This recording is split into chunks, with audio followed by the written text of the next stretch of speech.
A World of Prose, 3rd edition. Edited by Hazel Simmons-McDonald and Mark McWatt. Hodder Education. Raymonds Run by Tony Cade Bambara. I don't have much work to do around the house like some girls. My mother does that. And I don't have to earn my pocket money by hustling. George runs errands for the big boys and sells Christmas cards. And anything else that's got to get done, my father does. All I have to do in life is mind my brother Raymond, which is enough. Sometimes I slip and say my little brother Raymond, but as any fool can see, he's much bigger and he's older too. But a lot of people call him my little brother because he needs looking after because he's not quite right. And a lot of smart mouths got lots to say about that too, especially when George was minding him. But now, if anybody has anything to say to Raymond, anything to say about his big head, they have to come by me.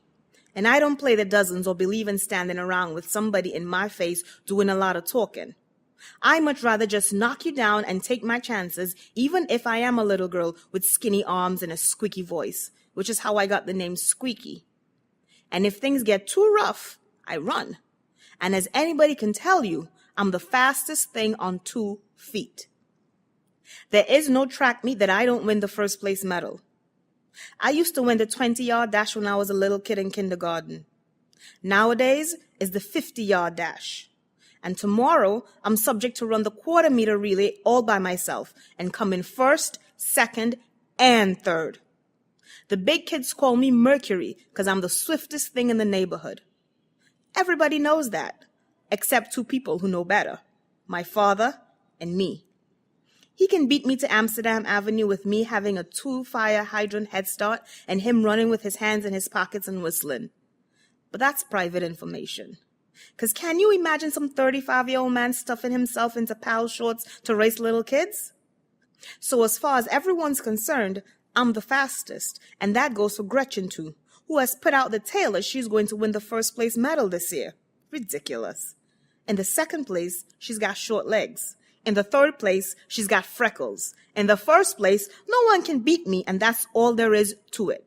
I'm standing on the corner admiring the weather and about to take a stroll down Broadway so I can practice my breathing exercises, and I've got Raymond walking on the inside close to the buildings because he's subject to fits of fantasy and starts thinking he's a circus performer and that the curb is a tightrope strung high in the air. And sometimes, after a rain, he likes to step down off his tightrope right into the gutter and slush around getting his shoes and cuffs wet. Then I get hit when I get home. Or sometimes, if I don't watch him, he'll dash across traffic to the island in the middle of Broadway and give the pigeons a fit. Then I have to go behind him, apologizing to all the old people sitting around trying to get some sun and getting all upset with the pigeons fluttering around them, scattering their newspapers and upsetting the wax paper lunches in their laps. So I keep Raymond on the inside of me, and he plays like he's driving a stagecoach, which is okay by me so long as he doesn't run me over or interrupt my breathing exercises, which I have to do on account of I'm serious about my running, and I don't care who knows it. Now, some people like to act like things come easy to them, won't let on that they practice. Not me. I'll high prance down 34th Street like a rodeo pony to keep my knees strong, even if it does get my mother uptight so that she walks ahead like she's not with me, don't know me, is all by herself on a shopping trip, and I am somebody else's crazy child. Now you take Cynthia Proctor, for instance. She's just the opposite. If there's a test tomorrow, she'll say something like, "Oh, I guess I'll play handball this afternoon and watch television tonight," just to let you know she ain't thinking about the test. Or like last week, when she won the spelling bee for the millionth time. "A good thing you got received, Squeaky, 'cause I would have got it wrong. I completely forgot about the spelling bee." And she'll clutch the lace on her blouse like it's a narrow escape. Oh, brother. But of course, when I pass her house on my early morning trots around the block, she is practicing the scales on the piano over and over and over and over. Then in music class, she always lets herself get bumped around so she falls accidentally on purpose onto the piano stool and is so surprised to find herself sitting there that she decides just for fun to try out the old keys. And what do you know? Chopin's waltzes just spring out of her fingertips, and she's the most surprised thing in the world. A regular prodigy. I could kill people like that. I stay up all night studying the words for the spelling bee, and you can see me any time of day practicing running. I never walk if I can trot, and shame on Raymond if he can't keep up.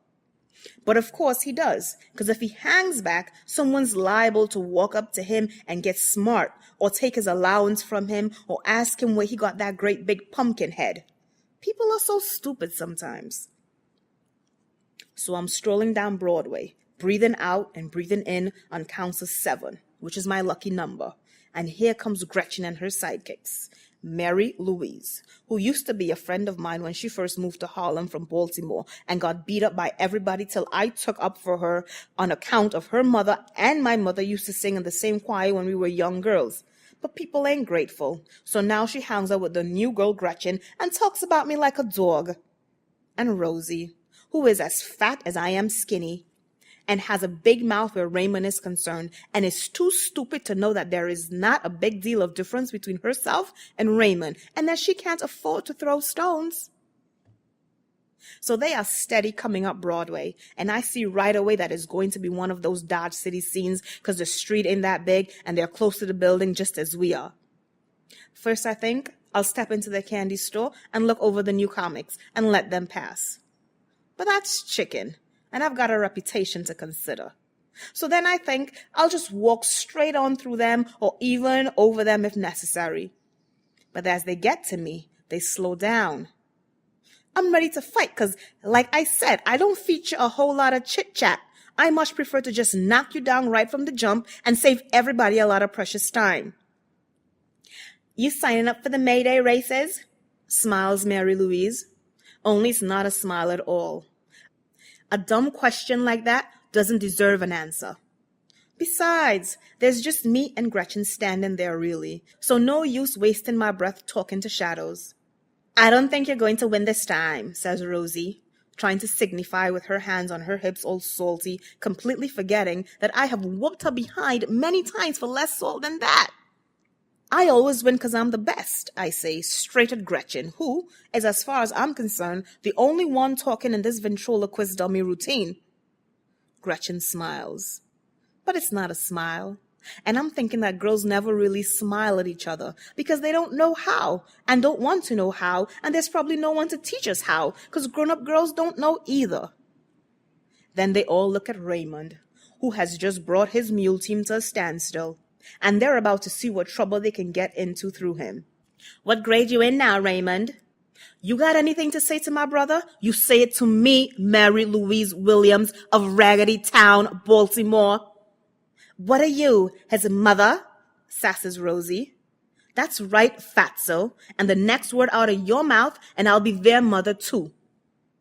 So they just stand there, and Gretchen shifts from one leg to the other, and so do they. Then Gretchen puts her hands on her hips and is about to say something with her freckle-faced self, but doesn't. Then she walks around me, looking me up and down, but keeps walking up Broadway, and her sidekicks follow her. So me and Raymond smile at each other, and he says, "Giddy up" to his steam, and I continue with my breathing exercise, strolling down Broadway towards the Iceman on 145th with not a care in the world, because I am Miss Quicksilver herself. I take my time getting to the park on May Day because the track meet is the last thing on the program. The biggest thing on the program is the maypole dancing, which I can do without, thank you, even if my mother thinks it's a shame I don't take part and act like a girl for a change. You would think my mother'd be grateful not to have to make me a white organdy dress with a big satin sash and buy me new white baby doll shoes that can't be taken out of the box till the big day. You'd think she'd be glad her daughter ain't out there prancing around a maypole, getting the new clothes all dirty and sweaty and trying to act like a fairy or a flower, whatever you're supposed to be when you should be trying to be yourself, whatever that is, which is, as far as I'm concerned, a poor black girl who really can't afford to buy shoes and a new dress you only wear once in a lifetime because it won't fit next year. I was once a strawberry in a Hansel and Gretel pageant when I was in nursery school, and I didn't have no better sense than to dance on tiptoe with my arms in a circle over my head, doing umbrella steps and being a perfect fool just so my mother and father could come dressed up and clap. You'd think they'd know better than to encourage that kind of nonsense. I'm not a strawberry. I do not dance on my toes. I run. That is what I am all about. So I always come late to the May Day program, just in time to get my number pinned on and lay in the grass till they announce the 50-yard dash. I put Raymond in the little swings, which is a tight squeeze this year and will be impossible next year. Then I look around for Mr. Pearson, who pins the numbers on. I'm really looking for Gretchen if you want to know the truth, but she's not around. The park is jam-packed. Parents in hats and corsages and breast pocket handkerchiefs peeking up. Kids in white dresses and light blue suits. The parkies unfolding chairs and chasing the rowdy kids from Lenox as if they had no right to be there. The big kids with their caps on backwards, leaning against the fence, swirling the basketballs on the tips of their fingers, waiting for all these crazy people to clear out the park so they can play. Most of the kids in my class are carrying bass drums and glockenspiels and flutes. You'd think they'd put in a few bongos or something for real like that.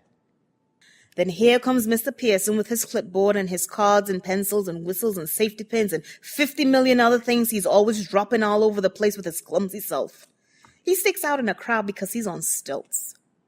We used to call him Jack and the Beanstalk to get him mad. But I'm the only one that can outrun him and get away. And I'm too grown for that silliness now. Well, Squeaky, he says, checking my name off the list and handing me number 7 and 2 pins. And I'm thinking he's got no right to call me Squeaky if I can't call him Beanstalk. Hazel, Elizabeth, Deborah, Parker, I correct him and tell him to write it down on his board. Well, Hazel, Elizabeth, Deborah, Parker, going to give someone else a break this year? I squint at him real hard to see if he is seriously thinking I should lose the race on purpose just to give someone else a break. Only 6 girls running this time, he continues, shaking his head sadly like it's my fault all of New York didn't turn out in sneakers. That new girl should give you a run for your money. He looks around the park for Gretchen like a periscope in a submarine movie. Wouldn't it be a nice gesture if you were to, I gave him such a look, he couldn't finish putting that idea into words. Grown-ups got a lot of nerve sometimes. I pin number 7 to myself and stomp away. I'm so burnt. And I go straight for the track and stretch out on the grass while the band winds up with "Oh, the Monkey Wrapped His Tail Around the Flagpole," which my teacher calls by some other name.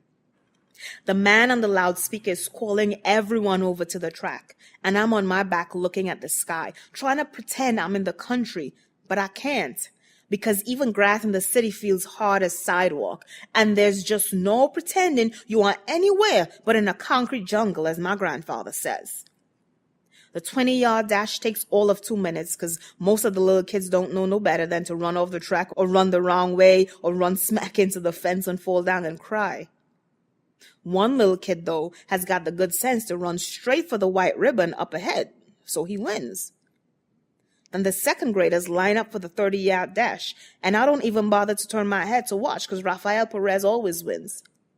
He wins before he even begins by psyching the runners, telling them they're going to trip on their shoelaces and fall on their faces or lose their shorts or something, which he doesn't really have to do since he is very fast. Almost as fast as I am. After that is the 40-yard dash, which I used to run when I was in first grade. Raymond is hollering from the swings because he knows I'm about to do my thing because the man on the loudspeaker has just announced a 50-yard dash, although he might just as well be giving a recipe for angel food cake because you can hardly make out what he's saying for the static. I get up and slip off my sweatpants, and then I see Gretchen standing at the starting line, kicking her legs out like a pro. Then as I get into place, I see that old Raymond is on line on the other side of the fence, bending down with his fingers on the ground just like he knew what he was doing. I was going to yell at him, but then I didn't. It burns up your energy to holler. Every time, just before I take off in a race, I always feel like I'm in a dream.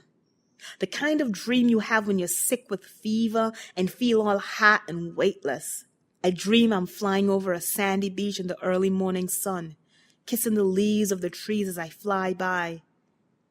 And there's always the smell of apples, just like in the country when I was little and used to think I was a choo-choo train running through the fields of corn and chugging up the hill into the orchard. And all the time I'm dreaming this, I get lighter and lighter until I'm flying over the beach again, getting blown through the sky like a feather that weighs nothing at all. But once I spread my fingers in the dirt and crouch over the get on your mark, the dream goes, and I am solid again. And I'm telling myself, Squeaky, you must win. You must win. You are the fastest thing in the world. You can beat your father up Amsterdam if you really try. And then I feel my weight coming back, just behind my knees, then down to my feet, then into the earth, and the pistol shot explodes in my blood. And I am off and weightless again, flying past the other runners, my arms pumping up and down, and the whole world is quiet except for the crunch as I zoom over the gravel in the track. I glance to my left, and there is no one.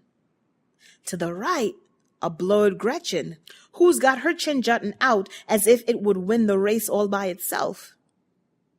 And on the other side of the fence is Raymond with his arms down to his side and the palms tucked up behind him, running in his very own style. And it's the first time I ever saw that, and I almost stopped to watch my brother Raymond on his first run. But the white ribbon is bouncing towards me, and I tear past it, racing into the distance till my feet with a mind of their own start digging up foothills of dirt and break me short. Then all the kids standing on the side pile on me, banging me on the back and slapping my head with their Mayday programs. For I have won again, and everybody on 151st Street can walk tall for another year. In first place! The man on the loudspeaker is clear as a bell now. And then he pauses, and the loudspeaker starts to whine, then static. And I lean down to catch my breath, and here comes Gretchen walking back, for she's overshot the finish line too, huffing and puffing with her hands on her hips, taking it slow, breathing in steady time like a real pro. And I sort of like her a little for the first time. In first place! And then 3 or 4 voices get all mixed up on the loudspeaker, and I dig my sneaker into the grass and stare at Gretchen, who's staring back. We both wondering just who did win. I can hear old Beanstalk arguing with the man on the loudspeaker, and then a few others running their mouths about what the stopwatches say. Then I hear Raymond yanking at the fence to call me, and I wave to shush him. But he keeps rattling the fence like a gorilla in a cage, like in them gorilla movies. But then, like a dancer or something, he starts climbing up nice and easy, but very fast. And it occurs to me, watching how smoothly he climbs, hand over hand, and remembering how he looked running with his arms down to his side and with the wind pulling his mouth back and his teeth showing and all. It occurred to me that Raymond would make a very fine runner. Doesn't he always keep up with me on my trots? And he surely knows how to breathe and count to 7, because he's always doing it at the dinner table, which drives my brother George up the wall. And I'm smiling to beat the band, because if I've lost this race, or if me and Gretchen tied, or even if I've won, I can always retire as a runner and begin a whole new career as a coach with Raymond as my champion. After all, with a little more study, I can beat Cynthia and her phony self at the spelling bee. And if I bugged my mother, I could get piano lessons and become a star. And I have a big rep as the baddest thing around. And I've got a room full of ribbons and medals and awards. But what has Raymond got to call his own? So I stand there with my new plans, laughing out loud by this time as Raymond jumps down from the fence and runs over with his teeth showing and his arms down to the side, which no one before him has quite mastered as a running style. And by the time he comes over, I'm jumping up and down, so glad to see him, my brother Raymond, a great runner in the family tradition. But of course, everyone thinks I'm jumping up and down because the men on the loudspeaker have finally gotten themselves together and compared notes and are announcing, in first place, Miss Hazel Elizabeth Deborah Parker. Dig that. In second place, Miss Gretchen P. Lewis. And I look over at Gretchen wondering what the P stands for. And I smile. 'Cause she's good, no doubt about it. Maybe she'd like to help me coach Raymond. She obviously is serious about running, as any fool can see. And she nods to congratulate me, and then she smiles. And I smile. We stand there with this big smile of respect between us. It's about as real a smile as girls can do for each other, considering we don't practice real smiling every day, 'cause maybe we too busy being flowers or fairies or strawberries, instead of something honest and worthy of respect, like being people, being people, being people.